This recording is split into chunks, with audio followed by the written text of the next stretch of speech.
우리 바로 시작하는 거야? 네. 광고 없어? 저기 뭐 파일 잘못했어요. 아, 그렇구나. 예. 네. 네, 안녕하세요. 시작한 건가? 네. 네. 안녕하세요. 익산스토리 62번째 라이브 방송 시작하도록 하겠습니다. 저는 진행을 맡은 황인범. 이영란입니다. 네, 반갑습니다. 반갑습니다. 한 3개월 만이죠? 네. 네, 3개월 만에 저희가 다시 라이브 방송을 시작하도록 했습니다. 원래 저희 방송이 페이스북과 유튜브 동시 생방송을 진행하는데요. 오늘은 기술적인 문제로 페이스북에서만 저희가 방송을 하도록 하겠습니다. 저희 방송은 또 방청을 원하시는 분들은 익산 문화예술의 거리 문화복덕방으로 오시면 방청을 하실 수가 있겠습니다. 네, 오랜만에 하니까 발음이 네 그렇죠. 네, 네 올해는 대한민국 임시정부 수립 100주년을 맞는 해입니다. 저희가 이제 알기로는 4월 13일이 임시정부 수립일로 알고 있었는데요. 올해부터는 4월 12일로 작년 4월에 확정 발표를 했습니다. 그럼 왜 4월 13일에서 12일로 바뀌었는지 아시나요? 아니요, 왜 변경됐어요? 네. 이제 저희가 1989년도에 저희가 알고 있던 4월 13일이 일제 자료를 근거로 국가보훈처에서 기념식을 해왔었는데요. 1992년 한중 수교 이후 중국에서 발견한 임시정부 관련 자료를 통해서 4월 11일임을 확인할 수 있었고요. 이에 문재인 정부가 올해부터는 임시정부 수립일을 4월 12일로 하기로 확정을 발표를 했습니다. 그런데 문제는 뭐냐? 아직도 국민들이 왜 변경을 했는지 많이 모르신다는 거죠. 그리고 과연 4월 12일이 맞느냐? 이거 또 따져볼 문제가 발생했는데요. 왜냐하면 3월 3.1 운동 이후에 국내적으로 여러 개의 임시정부가 세워졌는데 그 중에서 이제 노령 임시정부라든지 상하이 임시정부라든지 한성 임시정부 등 13곳 대표가 모여서 회의를 했습니다. 회의를 통해서 한성 임시정부 정통성을 이어받고 그 내각을 그대로 승계하여 활동하기로 편한 상하이 임시정부를 두기로 하고 명칭을 대한민국 임시정부로 합의한 통합임시정부가 세워진 날짜가 1919년 9월 12일이기 때문에 임시정부 수립일이 과연 4월 12일을 맞는지 확정하는 게 맞는지 역사적인 검토가 더 필요하다고 생각이 들고요. 그렇기 때문에 통합임시정부 수립일이고 명칭을 대한민국 임시정부로 정한 9월 12일이 맞지 않을까 저의 개인적인 생각이 한번 해봅니다. 어떻게? 네, 그렇습니다. 네, 오늘 뭐 다른 내용 있나요?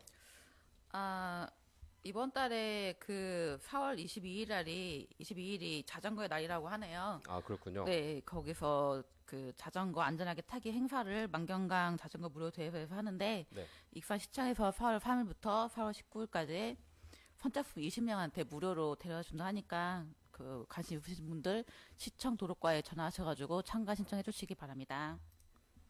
언제라고요? 4월 3일부터 접수하고 4월 네. 22일 날 27일 날 27일 날 네. 행사가 이루어지는 거죠? 네. 어디서 일어나죠? 만경강 자전거 대여소예요. 네, 그래서 네, 그렇습니다.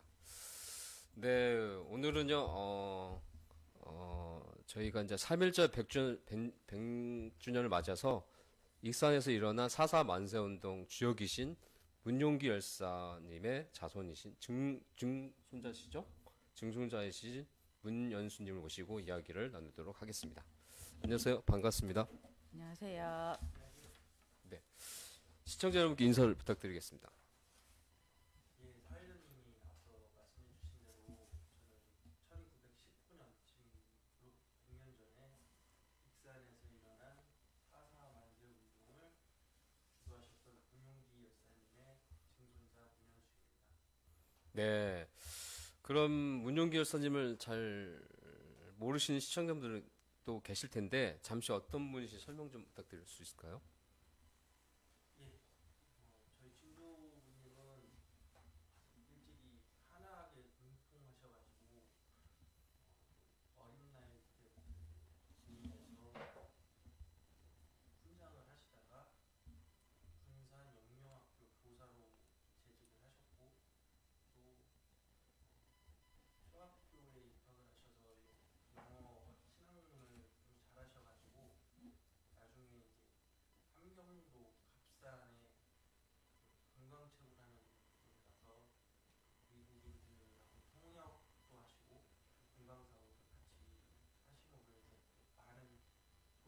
가지고 그 돈을 이제 상해 쪽 임시정부 쪽 독립자금으로 좀 많이 이렇게 보내주셨다는 얘기를 들었습니다. 예. 그리고 그 4.4 그 만세 운동은 익산으로 이제 내려오셔가지고 그걸 계획을 하셨는데 그때 당시에 익산의 인구가 60% 이상이 뭐 일본인이었다고 뭐 그래서 독립 그렇구나. 예. 예, 독립운동이 좀 타 지역에 비해서 힘들었었군요. 예. 아, 군산은 또 익산이나 김제에서 그 많은 곡물들을 탈취해가지고 군산 한쪽에서 이렇게 하고 익산은 이제 그 곡물들을 모이는 집합지였잖아요. 철도. 그렇죠. 네. 예. 그래서 특히 익산에 일본인들이 거주를 많이 했다고 들었고 또 그 곡물들을 지키려고 많은 이제 군인들이나 뭐 그런 또 일본인들이 이렇게 자위대 뭐 자결단 이런 거를 만들어서 독립운동 같은 걸 못하게 하고 뭐 이렇게 피갑하는 그런 구조여서 익산이 타 지역에 비해서 독립운동이 되게 힘들었다고 일단 그렇군요. 들었습니다. 네. 예. 그런 와중에도 이제 또 노력을 많이 하셔가지고 남전교회 장로님이셨죠? 예. 남전교회를 주축으로 해서 또 마음이 맞는 분들하고 여러분이 해서 4월 4일 날 익산역 앞에 군중 무슨 그 회가 있고 또 그때가 또 일이 뭐 장날이었었는가 봐요. 네네. 예, 네, 그래서 그렇죠. 그때를 시기로 해서 이제 사람이 모일 그거를 이제 좀 해가지고 그날 독립운동을 하게 됐고 그러면서 이제 처음에는 한 300명 정도 시작을 했다고 하는 것 같아요. 그래서 300명이 시작을 하면서 이제 그 구시장에 있는 오아시 농장 거기가 네. 가장 큰 농장이었다고 하는데 지금의 남부 지역이죠. 예. 그쪽으로 이제 군중들을 이끌어 가고 그 앞에서 이제 시위를 하는데 많은 저 군경들이 이렇게 출동을 해가지고 총칼로 이렇게 막 위협을 하고 막 하는 과정에서 이제 사람들이 이제 움츠려들고 이렇게 좀 겁을 먹었을 때 증조부님이 이제 이렇게 태극기를 들고 앞으로 나가셔서 만세삼창을 외치시면서 하니까 일본 군들이 잠깐 주춤했다가 이제 그 사기를 꺾으려고 한쪽 팔을 먼저 오른팔을 먼저. 네. 예.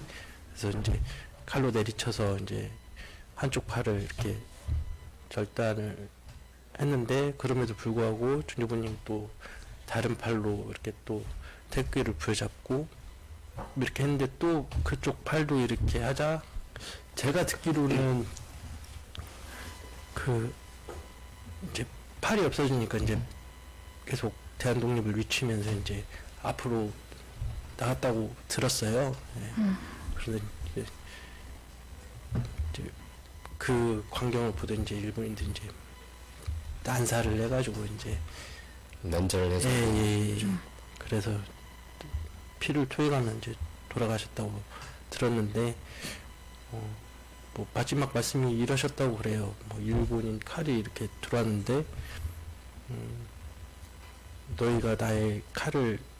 내가 너희 칼을 받지만 그럼으로 인해서 너희가 나라를 우리한테 줄 것이다. 뭐 이런 식으로 얘기를 하셨다고 들었습니다. 예. 네, 제가 듣기로도 그날 이제 4월 4일 만세운동 하는 그날 이제 아내분에게 나무를 많이 캐우시라는 웃으면서 지금 앞에서도 아내 앞에서는 그 각오를 다지고 나가셨다는 그런 모습을 보이지 않았다는 그런 얘기도 있었고요. 또 이제 당시 군사에 주재하던 선교사님의 입장에 봤을 때는 그분이 문용기 여사님이 죽일 테면 죽여라. 그런 내 입에서 만세 소리만은 막지 못할 것이다라는 말씀하셨다는 그런 얘기도 전해오고 있습니다. 네, 그다음 3번 해주시죠. 그 사사 만세 운동을 준비하는 과정에서 오산면에 있는 남정교회가 많이 거론되는데요. 남정교회는 어떤 관계가 있나요? 저희 증조부님께서 그 장로님으로 계셨다고 들었습니다. 그럼 혹시 지금 그 남정교회 다니시거나 가본 적은 있으신? 예, 가본 적은 있고요. 네.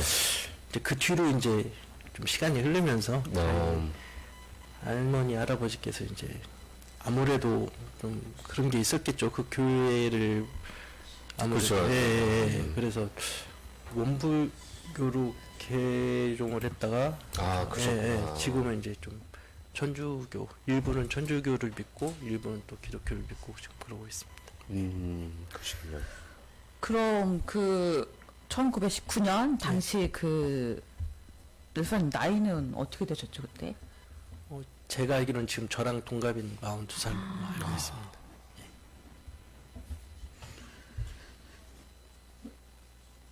그럼 이제 열사님에 대한 집안에서 전해온 이야기가 혹시 있나요? 집안에서 전해오는 얘기는 저희 집안이 좀 많이 엄격하세요. 예의 범절 뭐 이런 걸 좀 많이 따지시고 듣기로는 그 계속 집안이 이제 그 동네에서 계속 어르신 역할을 하신 걸로 알고 있고 대대로 뭐 훈장도 하셨고 뭐 집안에 뭐 영의정 좌의정은 아니지만 계속해서 이렇게 관직에 많은 인물이 계셨고 우리 증조부님한테는 조금 죄송한 얘기일 수도 있겠지만 그때 당시에 저희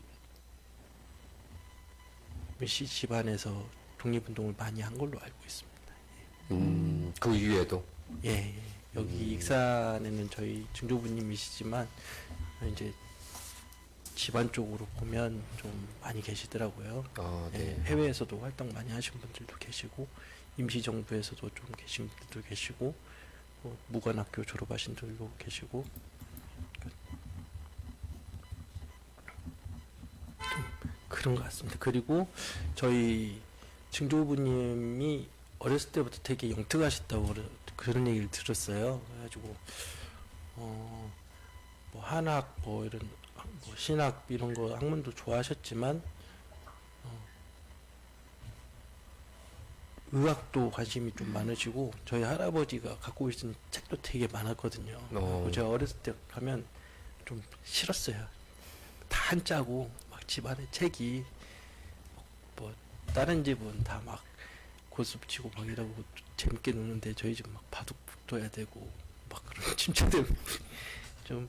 그럼 할아버님한테 바둑도 배우시고 그러셨던 거예요? 저는 저희 아버지가 너무 바둑을 잘 두셔가지고 전 7살 때 바둑판에 앉아서 너무 싫었습니다. 그럼 바둑을 저희 아버지는 아마 제가 알기로는 줘본 적이 없으셨어요. 본인은 바둑을 둘 줄만 합니다. 둘 줄? 네. 요새는 좀 바둑이 많이 좀 뜨더라고요. 네. 많이 좀 알파고 때문에 많이 떴죠. 좀 광주 쪽에서는 상당히 수업료도 비싼 걸로 알고 있습니다. 이 이야기가 좀 다른 데로 갔는데요. 아닙니다. 괜찮습니다. 저희 증조부님께서 이제 영화에 나올 법한 얘기인데 그때 당시에는 뭐 의술 이런 게 좀 별로 없고 그런데 이제 할머니께서 저희 이제 그러니까 문용기 열사님의 어머님이시죠. 네. 고조모님께서 많이 아프셔가지고 이렇게 좀 거동을 못 하셨는데 저희 문용기 여사님 증조부님께서 이제 손가락 하나를 잘라서 피를 빼가지고 이렇게 어머님께 이렇게 좀 드렸더니 이제 어머니 완치하시는 좀 옛날에 그 영화나 드라마에서 나오는 그렇죠. 네, 맞아요. 네. 그런 얘기가 좀 이 집안에 있었습니다.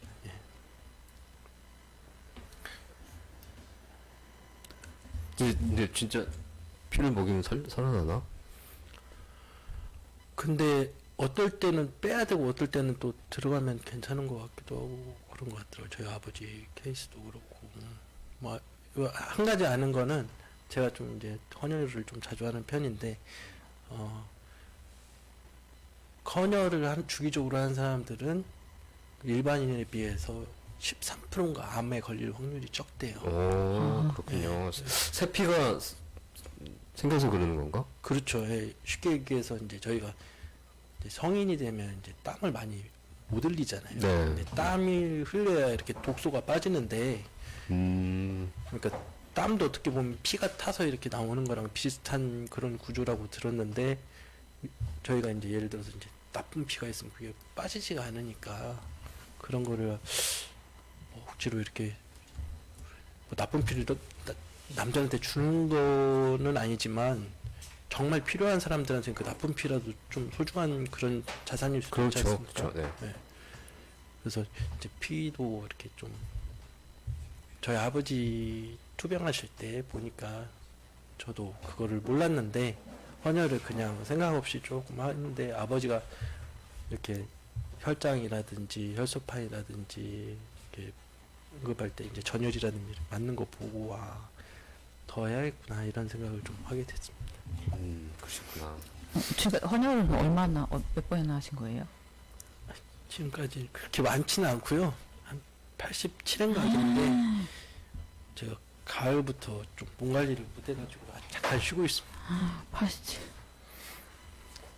그럼 그 4.4 만세운동 이후에 예. 가족들은 어떠셨나요? 가족들은 할아버님께서는 말씀을 많이 안 하시는 편이셔서 꺼리셨고 할머니께서 얘기하시기로는 할아버지께서 이제 밖으로 많이 좀 이렇게 도망 다니시다시피 좀 돌아다니셨고 이런 얘기를 제가 어렸을 때 많이 들었어요. 할머니한테. 보고도 봤다고 하지 말고 듣고도 들었다고 하지 말고 그냥 아는 척도 하지 말고 그리고 할머니 할아버지가 이제 그래서 이제 좀 똑똑하셨는지 어쩐지는 모르겠는데 그때 당시 다 그러셨겠죠.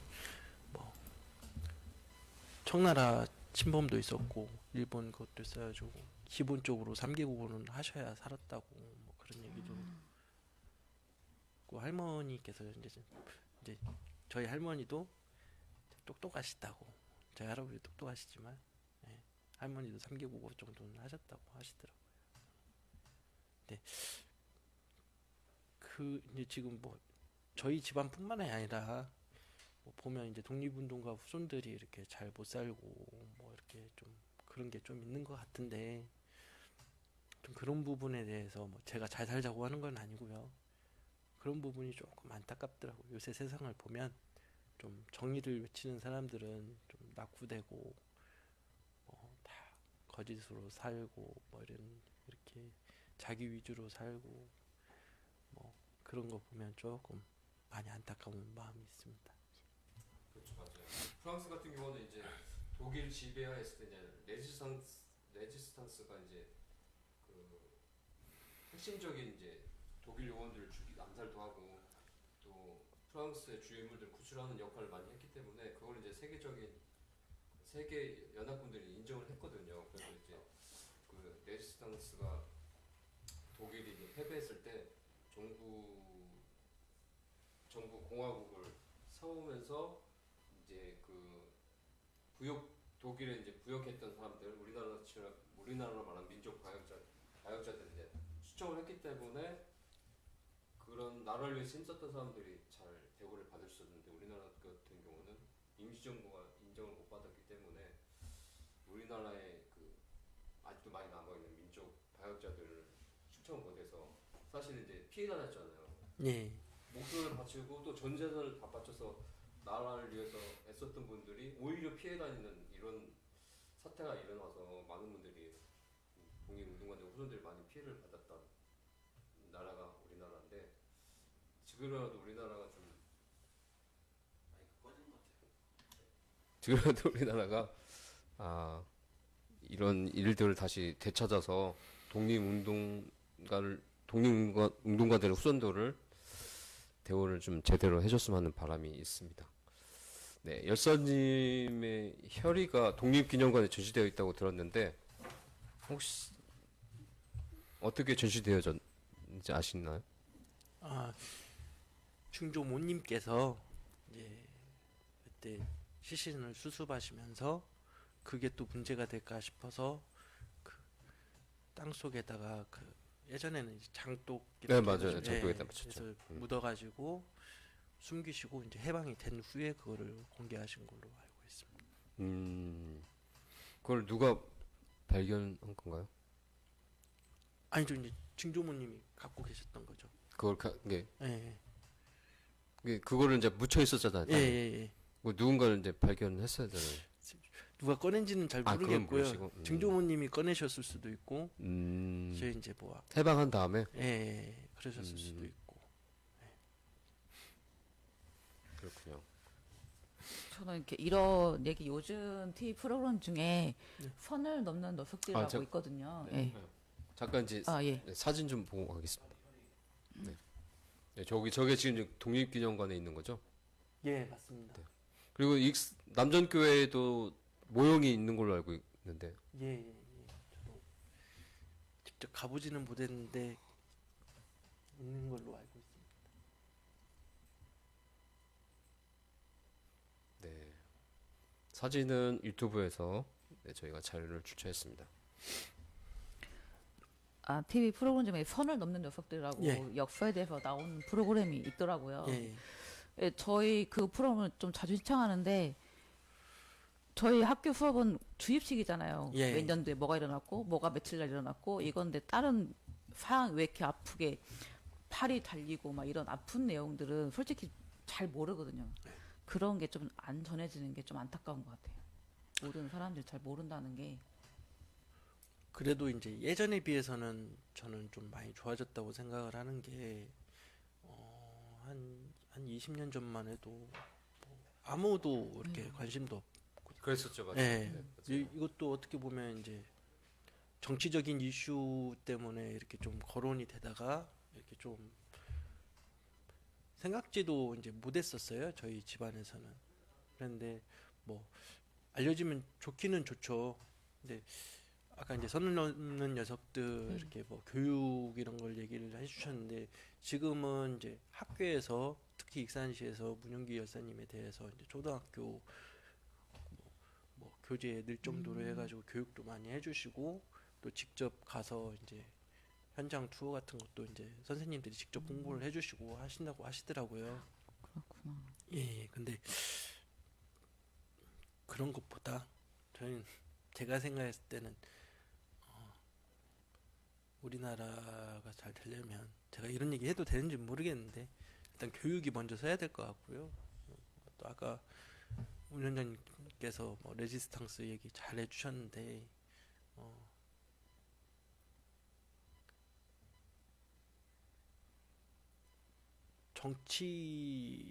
정치를 너무 좀 제대로 된 사람들이 좀 잘 해주셨으면 좋겠는데, 보통 우리가 정치인들만 이렇게 좀 뭐라고 하고 그렇지 않습니까? 근데 국민들이 먼저 더 좋은 정치인을 뽑아야 되고 국민 의식이 좀 높아져야 된다고 생각을 해요.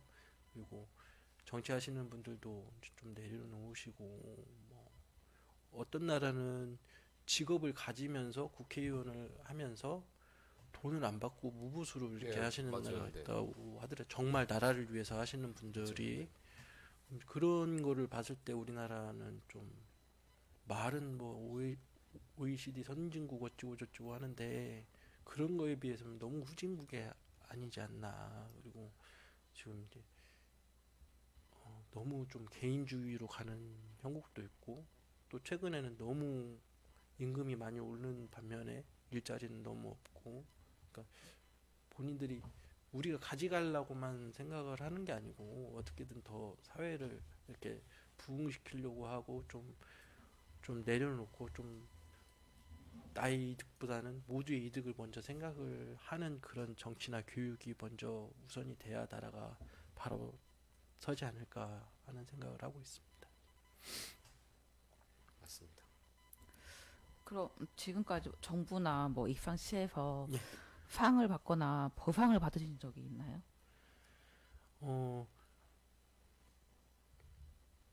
익산시는 이렇게 행사를 계속 해주시니까 뭐 그것처럼 큰 보상은 없다고 생각을 하고요. 정부에서는 1968년에 대통령 표창을 하셨고 77년에 건국 포장을 수여하셨고요. 90년도에 건국 훈장 애국장이 수여된 걸로 알고 있습니다. 건국 훈장 애국장이면 4등급이잖아요. 제가 등급까지는 좀 제가 이제 보니까 예. 건국 훈장이 5등급으로 나눠지는데 예, 예. 1등급이 대한민국장이고 예. 2등급이 대통령장, 3등급이 독립장, 4등급이 애국장이에요. 아 그래요. 5등급이 애족장인데 예. 문제는 뭐냐? 유관순 여사님이 작년까지 상등급이셨는데 올해 1등급으로 이제 아 추서를 받으셨어요. 예예예. 전 이해가 안 가는 게 뭐냐? 김구성 선생님이나 안중근 의사나 은봉근 의사나 유관순 여사가 당연히 받으셔야 돼. 1등급은 당연히 예, 받아야 예. 되는데 그 1등급에 아니 왜 이 사람이 받았지라는 사람도 있다는 거죠.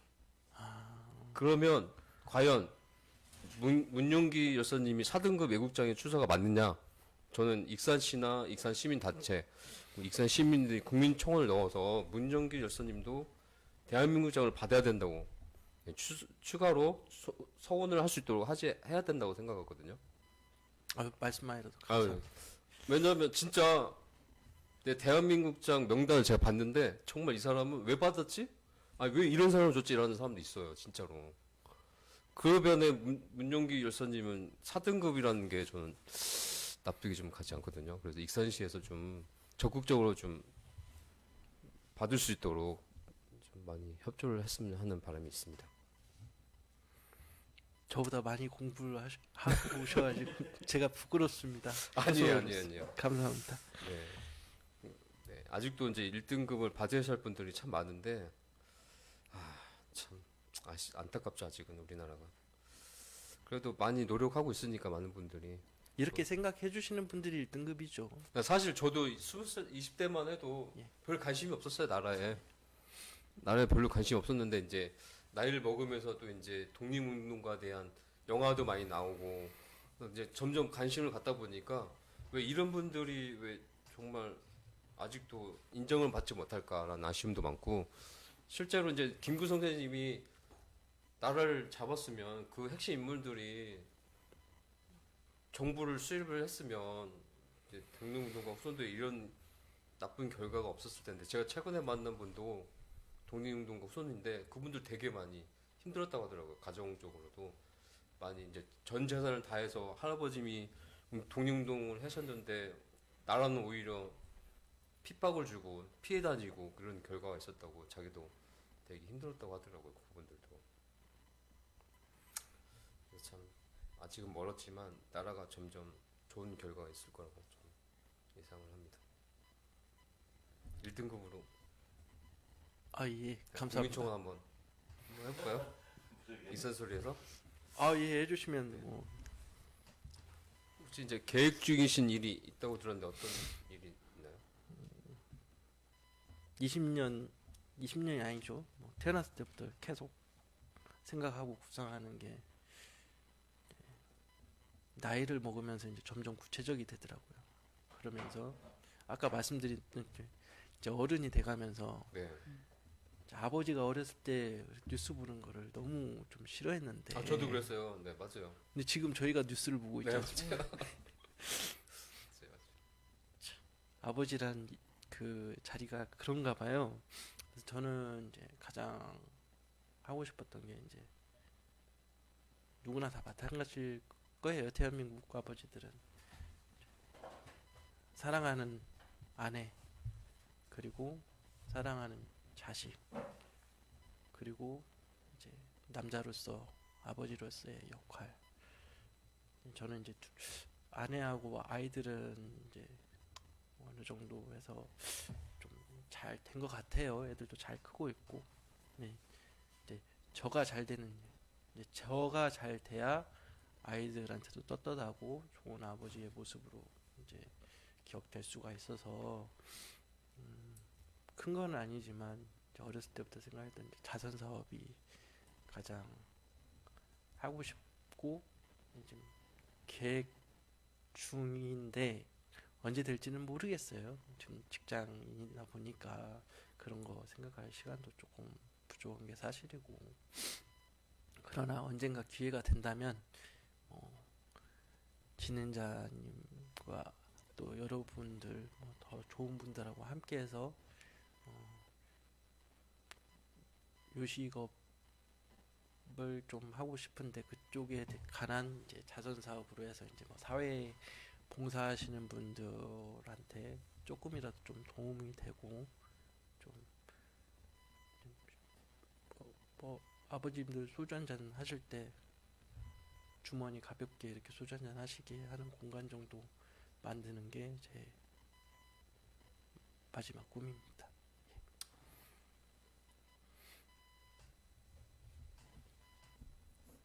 마지막 하시죠. 마지막으로 시청자 여러분께 한 말씀 부탁드릴게요.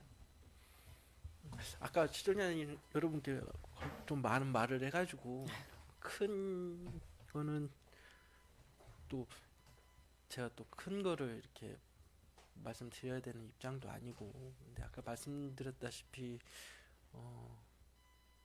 조금은 나부터 조금 양보하고, 근데 요새 사회가 양보하면 또 바보라는 얘기도 있고, 또 그러나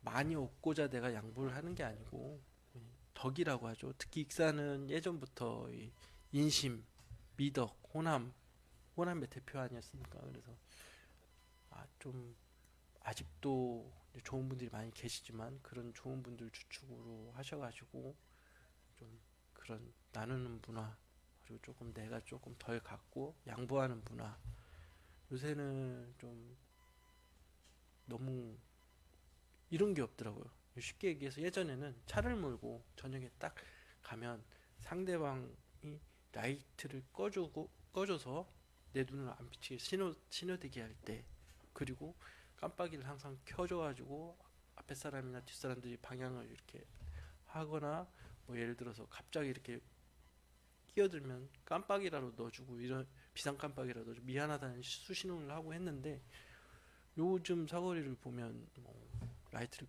꺼주는 사람도 없고 깜빡이를 넣어주는 사람도 없고. 맞아요. 예. 네. 사회가 너무 개인주의로 바뀌고 너무 네. 각박하게 돌아가는 거 아닌가. 결국은 돈 쫓아가서 돈으로 하면 나중에 이제 더 각박해지고, 이제 말도 못하고 그냥 돈으로 사람을 만나야 되는 그런 관계가 형성이 될 건데, 그렇게 되지 않았으면 좋겠어요. 예, 아직 우리나라는 많이 따뜻한 나라라고 생각을 하고 있고, 또 그런 분들이 이제 더 많이 생겨서 행복한 나라로 발전했으면 좋을 것 같습니다.